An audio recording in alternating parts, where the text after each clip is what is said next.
डॉली, आप एक बात बताओ, sari draping is a very very different niche. In fact कोई इसको इमेजिन भी नहीं कर सकता कि इसको एज अ करियर लिया जा सकता है। तो ये आइडिया क्लिक कैसे हुआ कि इसका करियर बन सकता है?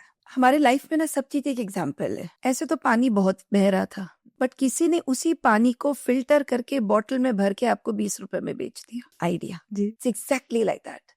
साड़ी घर घर में रोज पहनी जा रही थी, बट लिटरली आप सोचो, there was a space, there was a time वह हमारी मम्मी के एज के जो लोग थे वो सब साड़ी पहनना बंद कर दिए। वो या तो कुर्ते में आ गए या गाउन पहनने लग गए। तो लगा कि ये तो बहुत बड़ा वैक्यूम हो गया। और ऐसा नहीं हो कुछ साल बाद हम अपने बच्चों को बोले कि चलो एक म्यूजियम लेके चलते हैं और तुम्हें दिखाते हैं कि पुराने जमाने में हम क्या पहना करते थे, इतना बड़ा कपड़ा हम लपेटते थे। तो ये डर और ये चाह कि ये कहीं खत्म नहीं हो जाए, वही आइडिया था। सिर्फ सोच थी कि ये कहीं म्यूजियम पीस नहीं बन जाए। ये डर भी बहुत बड़ा था। आई थिंक बस उस एक चीज से मैंने पिक कर लिया इसे। That's a beautiful thought, being thoughtful about such a thing जिसके बारे में हम लोग इतना ध्यान भी नहीं देते। लाइफस्टाइल चेंज हो रही है, चलो एक और बदलाव आ गया, but you click there, you thought about it and you made it into career. और सिर्फ करियर ही नहीं बनाया, इतना अवेयरनेस बनाया कि it has become a lifestyle now. या आई जस्ट फील एक्चुअली, क्योंकि क्या हो ना, मम्मी लोग पहनना बंद कर दिए।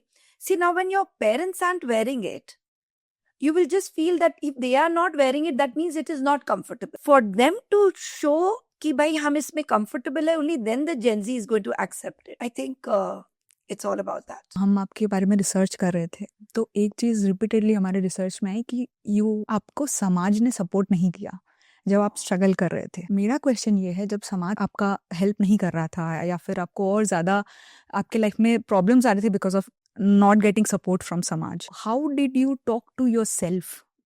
क्योंकि समाज is huge, you go anywhere it will be there. So what self talk did you do at that point? पहले तो मैं बताती हूँ आपको, समाज ने बोला इतनी मेहनत की मैंने, लेकिन जैसे ही I opened up to the society and the day they started knowing and the day they came to know that I'm doing something like this, the first thing the message went to my father-in-law. हम सुन रहे तुम्हारी बहू ऐसा कुछ कर रही है, ये क्या है, पूरे खानदान का नाम डुबाओगे क्या, और ये सब क्या। उससे बोलो अगर घर से बाहर निकलना है तो किटी विटी ज्वाइन कर लेगी। मतलब मेरा काम was a excuse to leave the house and go. और पैसे वैसे चाहिए क्या? Not only the males, even the females of the society. कहते हैं ना, समाज तो दोनों मिलके बनता है।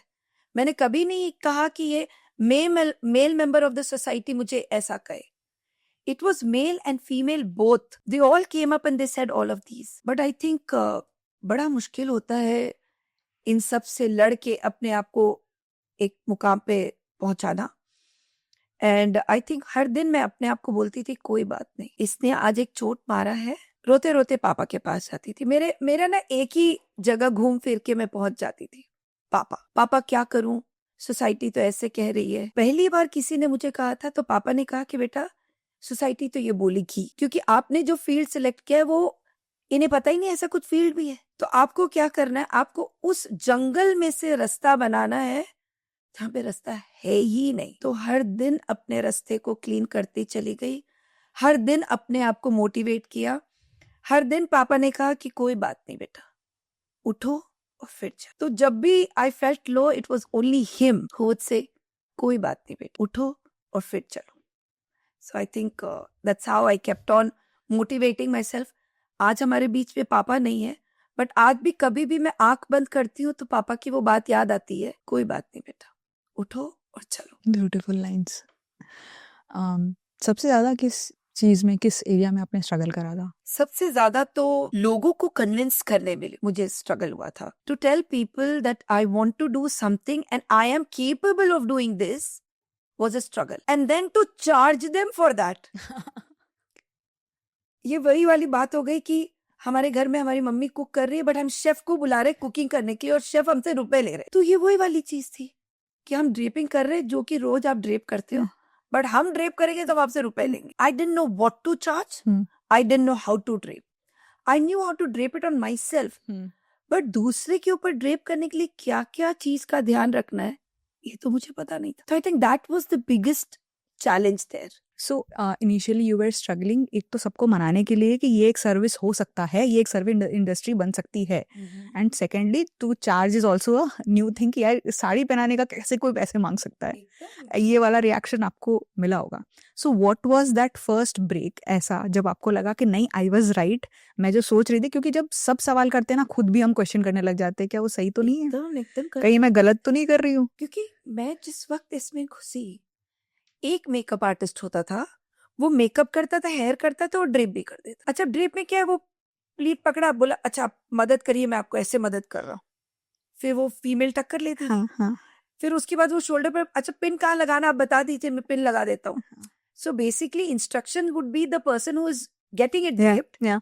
वो सिर्फ बता दीजिए ठीक है मेरा हाथ नहीं पहुंच रहा, आप इधर कर दीजिए, इधर कर दीजिए. That's it. उसमें सोचिए एक हेयर आर्टिस्ट भी जब अपने आप को निकाला होगा इसमें से, उसके लिए भी स्ट्रगल रहा होगा. फिर उन दोनों के बीच में से मैंने अपने आप को निकाला, उससे बड़ा स्ट्रगल. क्योंकि अच्छा मेकअप आर्टिस्ट को लगता है 1.5 घंटा मेकअप करने के लिए, हेयर आर्टिस्ट को लगता 45 minutes to 1 hour. I would take only 15 minutes and I would charge more than them. So लोगों का ये था कि आपका काम तो 15 मिनट में खत्म हो जाता है, आप इतना रुपया क्यों लेती है हमसे. तो आई थिंक ये बड़ा अजीब सा, I think when you know what you want to charge and you know कि आप इसमें एक करियर बना सकते हैं, आपको है ना बस अपने आप को मोटिवेट करना होता है और कुछ भी नहीं. You just have to keep pushing yourself. So मैं मिरर के सामने खड़ी हो जाती थी और हर दिन बोलती थी अच्छा today I am 1 step ahead, I'll try and do this. So I think it's tough. बोलना बहुत आसान है. आज जो भी सुन रहे हैं आप लोगों को लग रहा होगा कि हाँ ये तो क्या ही है, बट ट्रस्ट मी 20 साल की जर्नी मैंने की है. It's been 20 years.